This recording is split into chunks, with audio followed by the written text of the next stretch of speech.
retrouvons ici pour la 8e édition du Salon international des métiers d'art organisé par la Chambre des commerces et d'industrie de Lens, où nous retrouvons plus de 100 exposants.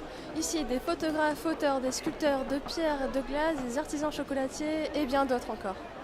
Le premier jour étaient présents des établissements scolaires issus de différents secteurs du Nord-Pas-de-Calais. Nous, on vient de l'établissement de Liévin, l'IME Louis Flao. C'est un établissement spécialisé, on vient du Liévinois et c'est l'association de la vie active, c'est un IME en fait. Donc nous sommes un groupe du collège Jean-Jacques Rousseau à Avion.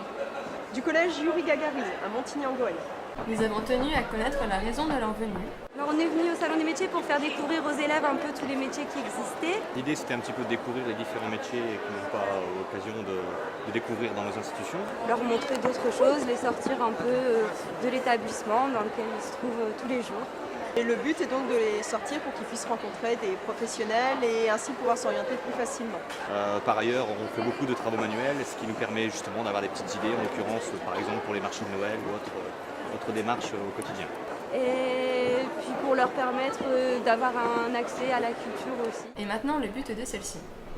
C'est surtout pour vraiment leur faire découvrir et puis les confronter à des gens qui ont un métier et qu'est-ce que ça donne, parce que nous c'est un établissement professionnel.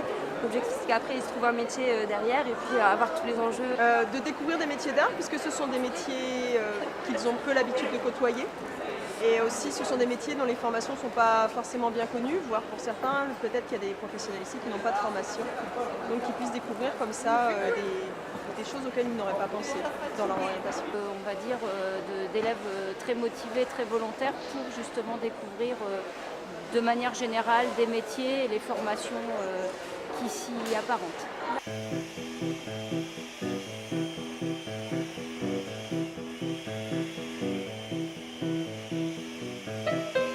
Champion du monde de la glacerie de 2010 et champion de France de sculpture sur glace en 2006.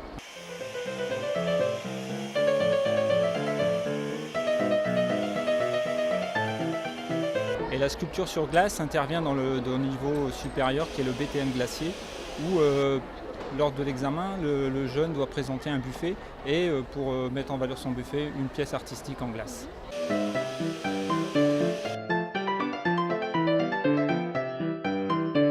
Et combien de temps va prendre ces sculptures que vous allez faire aujourd'hui ?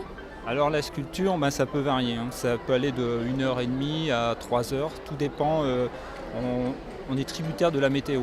Donc plus il fait chaud, plus il faut sculpter vite et faire la pièce entrer le moins possible dans le détail pour qu'elle puisse durer longtemps. Et à l'inverse, si on a un climat où il fait vraiment près de 0, -2, -3, là on a le temps de sculpter un bloc, on peut mettre 3 heures, 4 heures, 5 heures, parce que comme ça ne va pas fondre, on pourra rentrer plus dans le détail.